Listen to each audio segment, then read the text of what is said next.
नमस्कार दोस्तों, स्वागत है आपका अपने प्यारे से चैनल पर। दोस्तों, हम लोग सर्वनाम के बारे में पढ़ रहे हैं। हम लोग पिछले क्लास में सर्वनाम के इंट्रोडक्शन, सर्वनाम के भेद के बारे में जाने थे और उसमें से एक भेद पुरुषवाचक सर्वनाम के बारे में हम लोग एकदम बढ़िया से जान लिए थे और बाकी के बचे हुए 5 सर्वनामों के बारे में आज हम लोग जानेंगे। उसमें से हमारा दूसरा सर्वनाम है, वो है निश्चयवाचक सर्वनाम। क्या होता है निश्चयवाचक सर्वनाम? वे सर्वनाम शब्द जो हमें किसी निश्चित व्यक्ति, वस्तु या स्थान की ओर संकेत करते हैं, यानी कि हमें किसी निश्चित व्यक्ति, वस्तु या स्थान के बारे में बताते हैं, उन्हें हम लोग निश्चयवाचक सर्वनाम कहते हैं। जैसे यह है, वह है, तो क्या कहते हैं? यह, वह। तो हम किसी चीज़ कहेंगे कि यह मार्कर है, यह माइक है, तो क्या यह निश्चित है कि यह मार्कर है, यह माइक है। वह घर है, तो क्या वह निश्चित है। तो इसीलिए हम लोग कहते हैं निश्चयवाचक सर्वनाम। इसका हम डिफिनेशन देखते हैं। वे सर्वनाम शब्द जो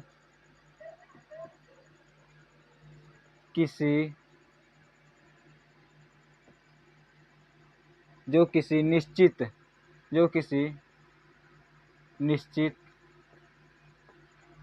निश्चित व्यक्ति, वस्तु या स्थान का बोध कराते हैं, उसे निश्चयवाचक सर्वनाम कहते हैं।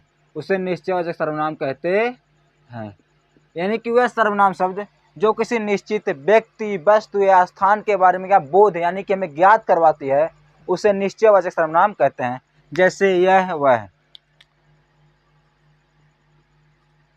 जैसे यह, वह। जैसे यह, वह। दोस्तों, इसमें एक दिक्कत आता है, यह और वह। जब हम लोग अन्य पुरुषवाचक सर्वनाम पढ़ रहे थे, उसमें भी हमें यह, वह, उसके बारे में क्या मिल रहा था। तो क्या होता है निश्चयवाचक सर्वनाम और अनिश्चयवाचक सर्वनाम में, जो क्या होता है पुरुषवाचक सर्वनाम और निश्चयवाचक सर्वनाम में अंतर, उसको भी हमें क्या देखना है। इसको लिखते हैं, नोट करके उसको लिखते हैं।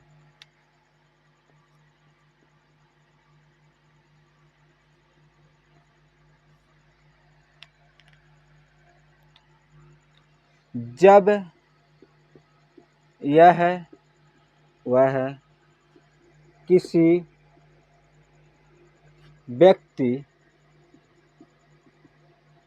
के लिए प्रयोग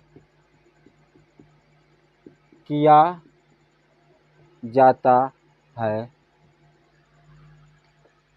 वहाँ पुरुषवाचक सर्वनाम होता है। वहाँ का तो वहाँ पुरुषवाचक सर्वनाम होता है। दूसरा नोट देखते हैं हम लोग। नोट, जब यह और वह किसी वस्तु या घटना के लिए प्रयोग किया जाता है, तो वहाँ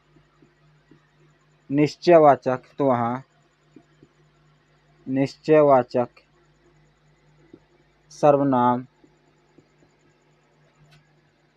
होता है, वहाँ निश्चयवाचक सर्वनाम होता है। यानी कि जब किसी व्यक्ति के लिए और यह और वह का प्रयोग किया जाता है तो वहाँ पुरुषवाचक सर्वनाम होता है। लेकिन जब किसी घटना या वस्तु के लिए प्रयोग किया जाता है तो वहाँ पर निश्चयवाचक सर्वनाम होता है। तो हम लोग एक तरफ देखते हैं निश्चयवाचक पुरुषवाचक का उदाहरण, और एक तरफ हम देखते हैं निश्चयवाचक।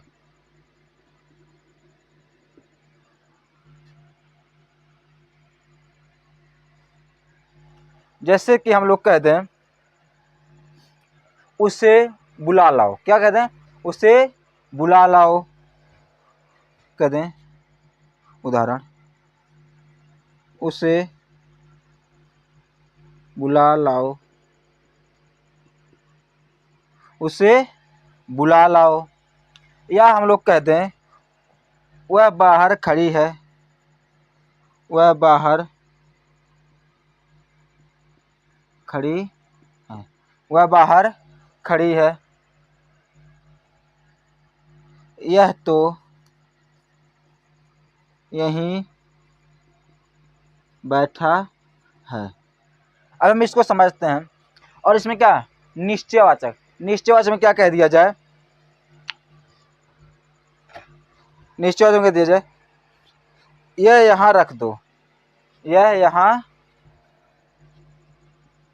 यह यहाँ रख दो, क्या कहते हैं, यह यहाँ रख दो, वह वहीं पड़ा रहने दो, वह वहीं पड़ा रहने दो, वह वहीं पड़ा रहने दो। उसे उठा लाओ, उसे उठा लाओ। देखो क्या होता है, पहला है जब यह वह किसी व्यक्ति के लिए प्रयोग किया जाता है वहाँ पुरुषवाचक सर्वनाम होता है। इसमें देखो पुरुषवाचक, उसे बुला लाओ, उसे बुला लाओ यानी कि कोई व्यक्ति होगा उससे हम क्या कर रहे हैं, उसे हम बुला रहे हैं, क्या किसी से हम कह रहे हैं कि उसे बुला लाओ। यानी हम किसी वस्तु से कहेंगे नहीं कि उसे बुला लाओ, वस्तु क्या निर्जीव होता है, ना सुनता है ना देखता है। जैसे कहते हैं वह बाहर खड़ी है, वह बाहर खड़ी है, यानी कोई व्यक्ति होगी, कोई लड़की होगी या कोई होगी, लेकिन वह क्या होगी, वही व्यक्ति ही होगी। वह क्या, वह बाहर खड़ी है, खड़ा कोई इंसान ही होगा जिसके लिए कहा जाता है यह तो वही, यह तो यहीं बैठा है, यह कोई व्यक्ति हो, क्या यह तो यहीं बैठा है। यानी कि इन चीजों से हमें क्या पता चल रहा है कि यह किसी व्यक्ति के लिए ही प्रयोग किया जा रहा है। दूसरा देखो, यह यहाँ रख दो, यानी कि जब यह और वह किसी वस्तु या घटना के लिए प्रयोग किया जाता है तो वहाँ निश्चयवाचक सर्वनाम होता है। जैसे कहते हैं यह यहाँ रख दो, यानी कि कोई चीज होगा जिससे हम क्या कहेंगे, रखेंगे, यानी कोई वस्तु क्या रखेंगे, तो वह वहीं पड़ा रहने दो, नहीं कोई चीज है, कोई वस्तु है, उससे हम क्या कर रहे हैं, वह वहीं पड़ा रहने दो। उसे उठा लाओ, कोई चीज होगा जिससे हम क्या कर रहे हैं, उठा लाने के लिए कह रहे हैं। तो अगर हम लोग फिर से देखते हैं क्या अंतर होता है, तो हम लोग देखते हैं क्या अंतर होता है पुरुषवाचक सर्वनाम में और निश्चयवाचक सर्वनाम में। पहला चीज है जब यह वह किसी व्यक्ति के लिए प्रयोग किया जाता है वहाँ पुरुषवाचक सर्वनाम होता है। जब यह वह किसी वस्तु या घटने के लिए प्रयोग किया जाता है तो वहाँ पर निश्चयवाचक सर्वनाम होता है। तो यहाँ देखते हैं पुरुषवाचक, उसे बुला लाओ, किसी व्यक्ति को क्या कर रहे हैं, बुलाने के लिए। वह बाहर खड़ी है, यह तो यहीं बैठा है, यानी कि हम लोग इसमें किसी व्यक्ति के बारे में बात कर रहे हैं। और यहाँ निश्चयवाचक में देखते हैं यह यहाँ रख दो, यानी कोई वस्तु है जिससे हम लोग क्या करें, यह यहाँ पर रख दो, वह वहीं पड़ा रहने दो, किसी वस्तु क्या करें हम लोग, वहीं है तो वहीं पड़ा रहने दो। उसे उठा लाओ, किसी के लिए, यानी कि किसी वस्तु के लिए हम क्या करें, उसे उठाने के लिए कह रहे। तो यह अंतर होता है निश्चयवाचक में और पुरुषवाचक सर्वनाम में।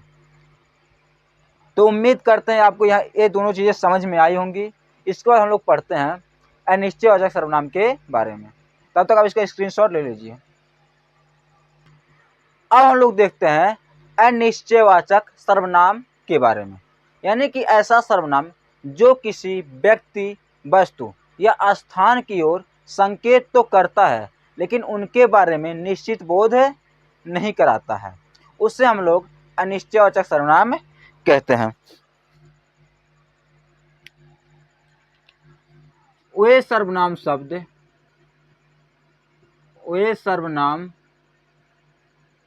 शब्द जो किसी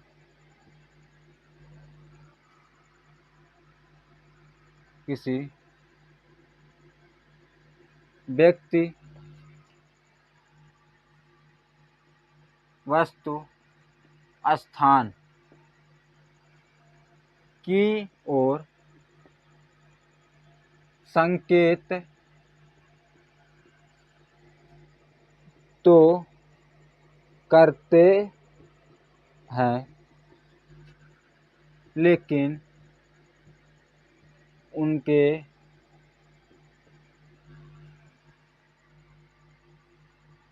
बारे में निश्चित बोध नहीं कराते हैं, उन्हें अनिश्चयवाचक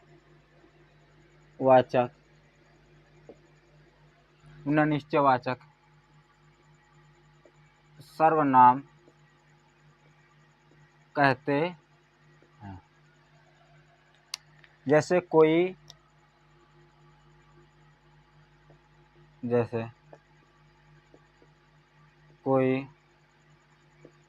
कुछ,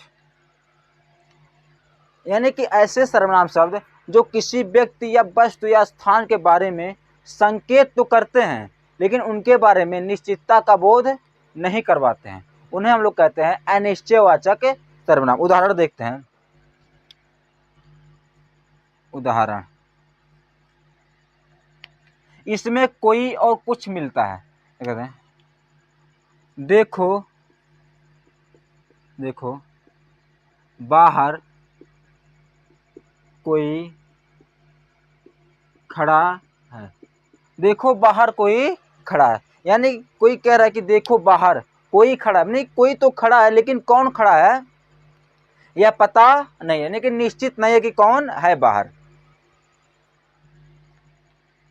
ये कहते हैं वह कुछ लाया है। क्या कहते हैं?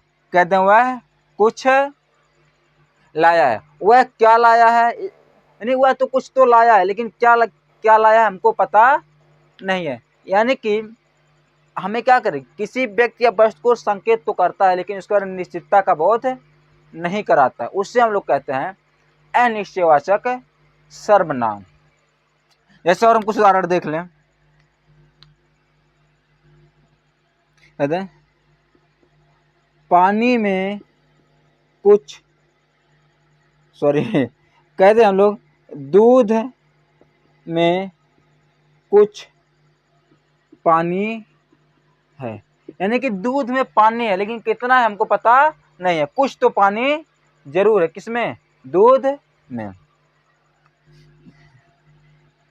जय कदम, जंगल में कोई तो छिपा है। जंगल में कोई तो छिपा है, यानी कि जंगल में कोई छिपा है, यानी कौन छिपा हमको पता नहीं है। जहाँ पर हमें क्या, हमें पता चले कि जरूर कुछ है लेकिन कितना है क्या है हमको इसके बारे में पता ना चले, यानी कि इसमें क्या मिलता है, इसमें कोई और कुछ, दो चीजें मिलेंगी, कोई और कुछ, वह होता है अनिश्चयवाचक सर्वनाम। तो ये थी हमारी अनिश्चयवाचक सर्वनाम। उम्मीद करते हैं क्या इसको भी समझ में आपको आया होगा। इसका आप स्क्रीनशॉट ले लीजिए। फिर हम देखते हैं प्रश्नवाचक सर्वनाम के बारे में। अब हम लोग देखते हैं सर्वनाम के चौथे भेद, प्रश्नवाचक सर्वनाम के बारे में। वे सर्वनाम शब्द जो किसी व्यक्ति, वस्तु या घटना के प्रति प्रश्न का बोध कराते हैं उन्हें हम लोग प्रश्नवाचक सर्वनाम कहते हैं। तो इसका लिखते हैं डिफिनीशन। वे सर्वनाम शब्द जो किसी व्यक्ति,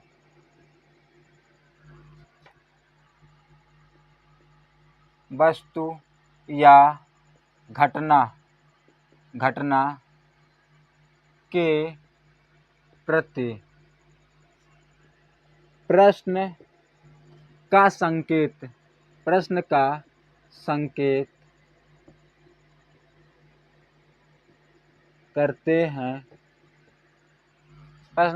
करते हैं,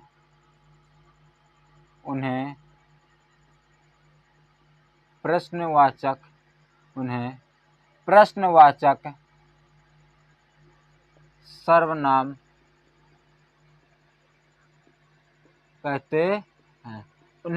सर्वनाम कहते हैं। जैसे हम लिख लेते हैं, जैसे कौन, क्या, कैसे, क्यों आदि। यानी कि जहाँ पर हमें कौन, क्या, कैसे आदि ऐसे शब्द जहाँ मिलते हैं, यानी कि जब हमें प्रश्न पूछने का बोध कराते हैं, यानी कि ऐसे सर्वनाम शब्द जिससे हमें क्या लगे, हमें प्रश्न पूछने का बोध लगे, उसे हम लोग क्या कहते हैं, प्रश्नवाचक सर्वनाम कहते हैं। जैसे कहते हैं, जरा देखो बाहर कौन आया है।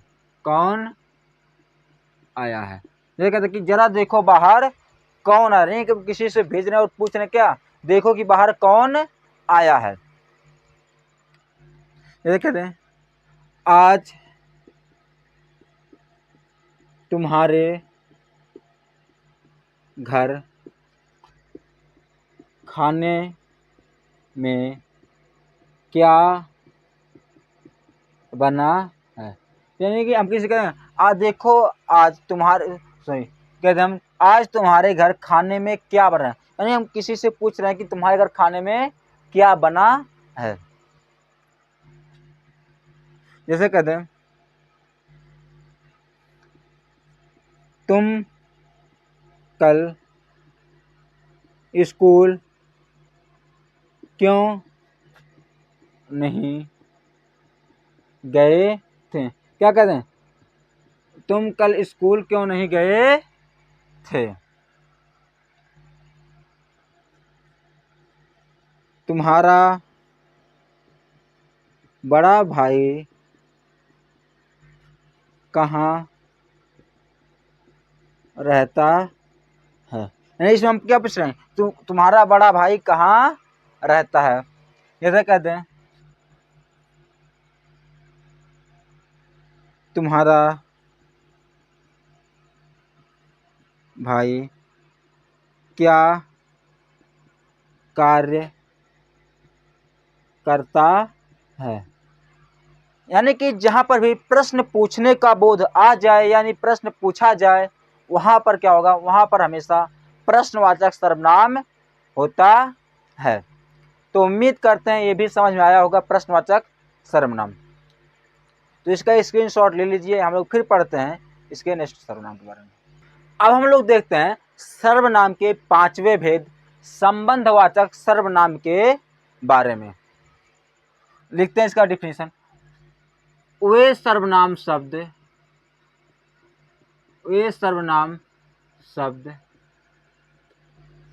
जो किसी व्यक्ति या वस्तु के संबंध का बोध कराते हैं, उन्हें संबंध वाचक सर्वनाम कहते, उन्हें संबंधवाचक सर्वनाम कहते हैं। जो किसी व्यक्ति या वस्तु के संबंध का बोध कराते हैं उन्हें संबंधवाचक सर्वनाम कहते हैं। इसमें हम नोट लिखते हैं।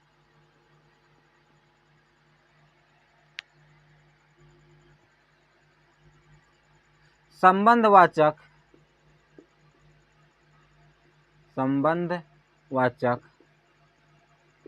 सर्वनाम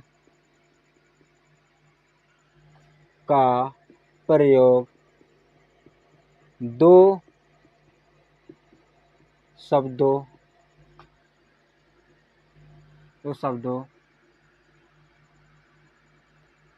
संबंधवाचक सर्वनाम का प्रयोग दो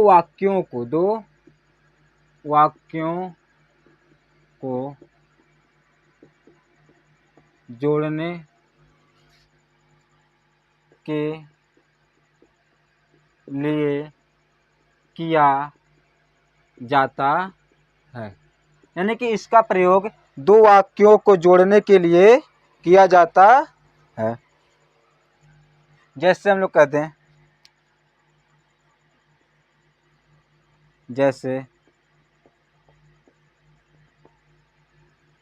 जो सो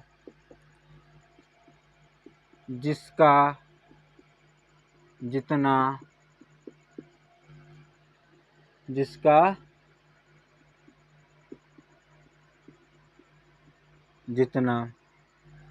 जैसे वैसे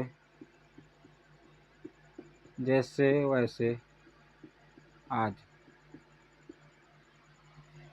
यानी कि आदि। यानी कि ऐसे शब्द क्या जो दो शब्दों को यानी दो वाक्यों को जोड़ने के लिए प्रयोग किए जाते हैं, वे सर्वनाम शब्द जिनका इस्तेमाल दो वाक्यों को जोड़ने के लिए प्रयोग किया जाता है। जैसे हम लोग कहते हैं, जिसका हार बड़ा है वह अमीर। उदाहरण लिख लें,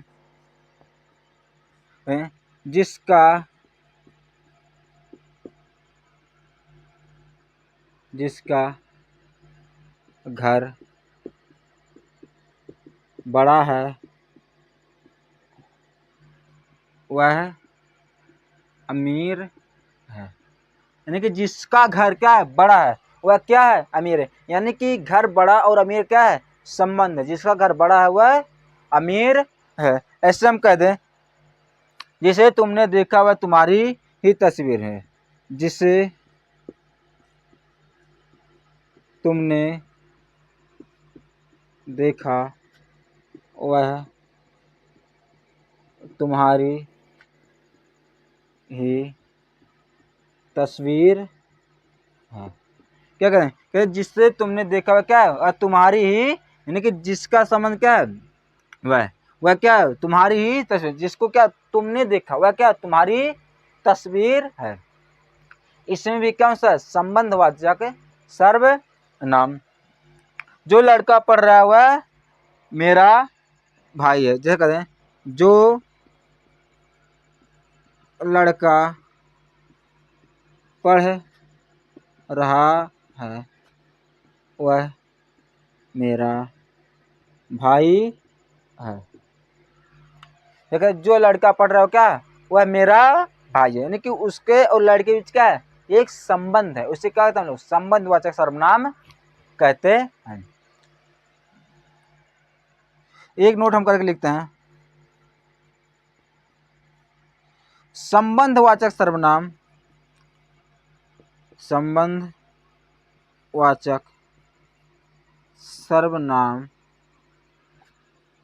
हमेशा किसी संज्ञा या सर्वनाम के स्थान पर ही प्रयोग किया जाता है।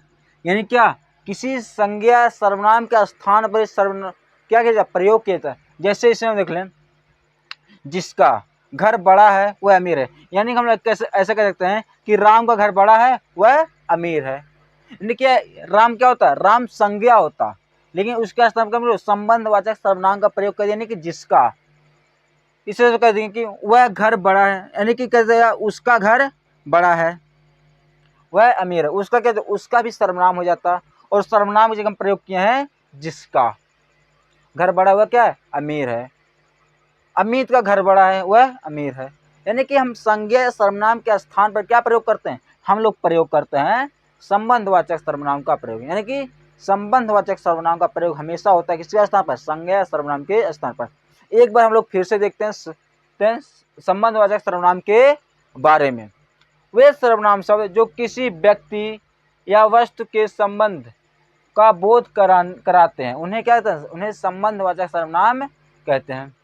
संबंधवाचक सर्वनाम का प्रयोग दो वाक्यों को जोड़ने के लिए किया जाता है। जिस प्रकार यहाँ पर क्या, एक वाक्य इस ए है और एक वाक्य ए है, इनको जोड़ने के लिए कौन सा, हम लोग संबंध में जिसका प्रयोग किया है।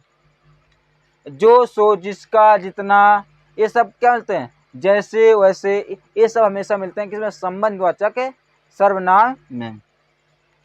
जो यानी कि क्या, जो लड़का पढ़ रहा है वह क्या, वह मेरा भाई है, क्या संबंध है।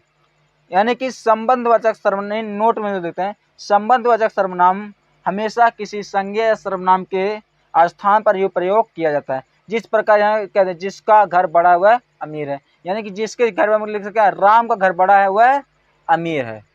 उम्मीद करते हैं समझ में आया क्या, संबंधवाचक सर्वनाम। अगर वीडियो पसंद आ रही तो वीडियो को लाइक और चैनल को सब्सक्राइब करना ना भूलें।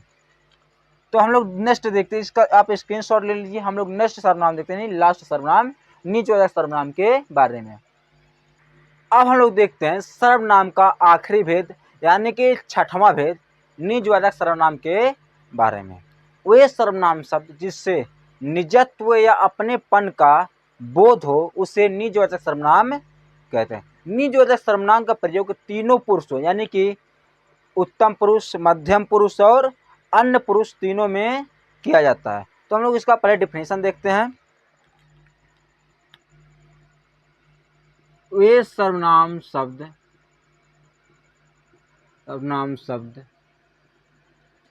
जिससे निजत्व या अपनेपन का बोध होता है उसे निजवाचक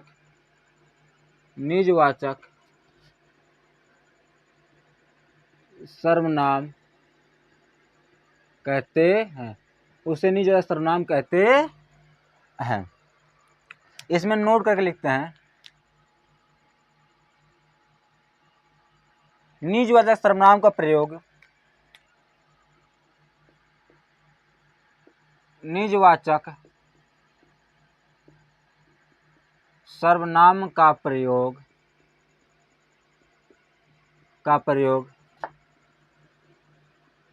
तीनों पुरुषों में किया जाता है। यानी निजवाचक सर्वनाम का प्रयोग किसमें, तीनों पुरुषों में किया जाता है। इसमें लोग उदाहरण देखते हैं, जैसे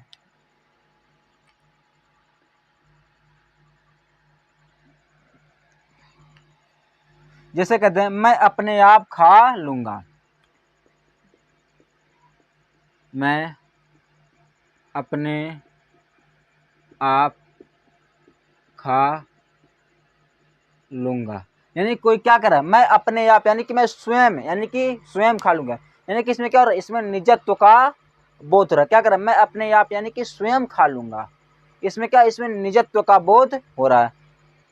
और यहाँ मैं किसमें आता, मैं हमेशा उत्तम पुरुष सर्वनाम में आता है। यानी कि जो लोग इससे पहले वाले वीडियो में सर्वनाम के बारे में पढ़ रहे थे तो उसमें हम लोग पढ़े थे तीनों पुरुष, उत्तम पुरुष, मध्यम पुरुष और अन्य पुरुष के बारे में। जब वक्ता स्वयं के लिए यानी कि जब स्वयं के बारे में बात करता है तो वहाँ क्या होता है, वहाँ उत्तम पुरुष सर्वनाम होता है। ऐसे यहाँ पे क्या कर रहा है, मैं अपने ही खा लूंगा, यानी कि कोई वक्ता है वह क्या कर रहा है, मैं अपने ही खा लूंगा। तो इसलिए जो अपने बारे में बात कर रहा है वहाँ क्या है, वहाँ उत्तम पुरुष सर्वनाम है। और इससे अपने आप से क्या हो रहा है, अपने आप से हमें निजत्व का बोध हो रहा है। किससे, अपने आप से हमें निजत्व का बोध हो रहा है। तो मैं अपने आप खा लूंगा, इसमें कौन सा हो गया, इसमें हो गया निजवाचक सर्वनाम। और कौन सा, पुरुषवाचक निजवाचक सर्वनाम, यानी कि इसमें क्या पुरुषवाचक का प्रयोग किया गया। ऐसे कह दे, तुम अपने आप ही खा लेना, कह दे तुम अपने आप ही खा लेना, यानी कि कोई कह रहा है, यानी कि कोई वक्ता नहीं, कोई बोलने वाला है और कोई सुनने वाला है, श्रोता। तुम अपने आप ही खा लेना, यानी कि जहां पर तुम का प्रयोग होता है वहां पर होता है मध्यम पुरुष सर्वनाम। हम लोग जब पढ़ रहे थे उसमें देखते हैं, यानी कि तुम अपने आप से क्या हो रहा है, अपने आप से नहीं, स्वयं का बोल रहा है, यानी कि कोई किसी से कह रहा है कि तुम क्या करना, तुम अपने आप ही खा लेना। यहाँ पर भी क्या है, यहाँ पर भी निजवाचक सर्वनाम है। फिर ऐसे कहते हैं हम लोग, तीसरा वह है अपने आप ही खा लेगा। क्या कहते हैं, वह अपने आप ही खा लेगा, नहीं कोई क्या किसी के बारे में खाने का नहीं, यहाँ पर किसी व्यक्ति के बारे में बात किया जा रहा है कि वह अपने आप ही खा लेगा। तो यहाँ पर क्या होगा, यहाँ पर पुरुषवाचक सर्वनाम होगा और यहाँ पर निजवाचक सर्वनाम होगा। और अगर पूछ ले कि वह से किससे, वह से हमें पता चला क्या है, अन्य पुरुषवाचक सर्वनाम के बारे में। यानी ये निजवाचक सर्वनाम तो है, लेकिन निजवाचक सर्वनाम का प्रयोग हम लोग तीनों पुरुषों में कर सकते हैं। तो एक ये था हमारा उदाहरण किसका, निजवाचक सर्वनाम का। इसमें लोग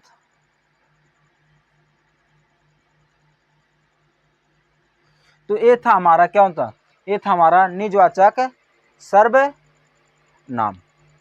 इसमें नोट करके लिखते हैं, नोट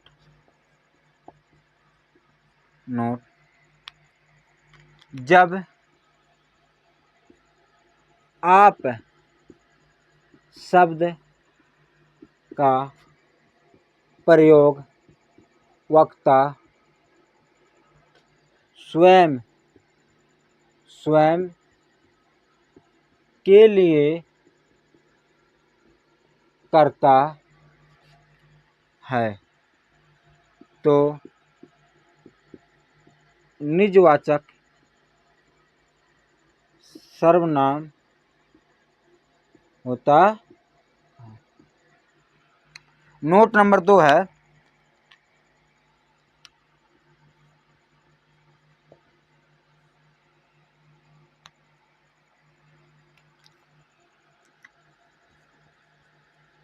पुरुषवाचक सर्वनाम में आप का प्रयोग नित्य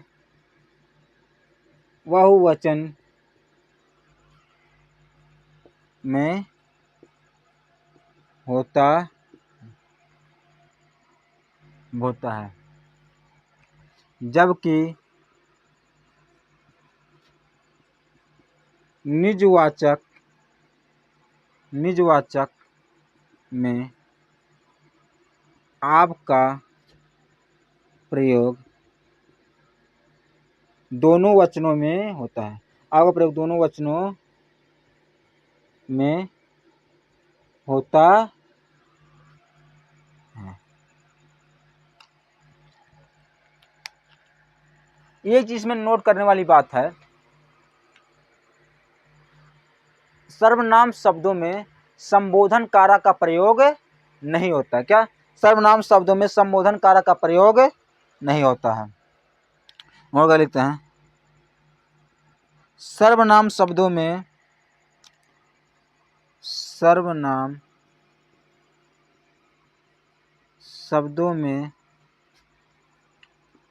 संबोधन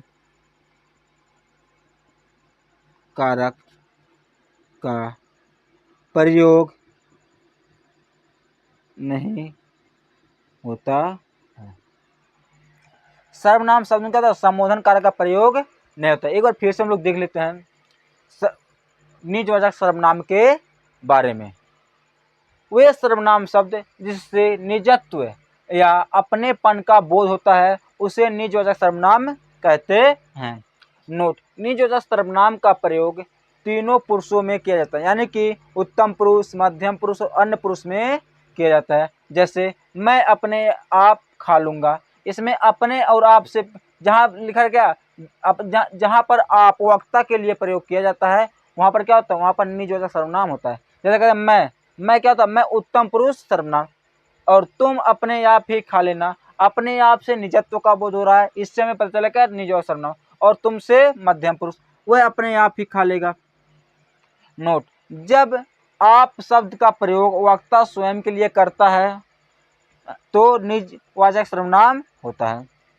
पुरुषवाचक सर्वनाम, नोट दो, पुरुषवाचक सर्वनाम में आपका प्रयोग नित्य बहुवचन में होता है, जबकि निजवाचक में आपका प्रयोग दोनों वचनों में होता है।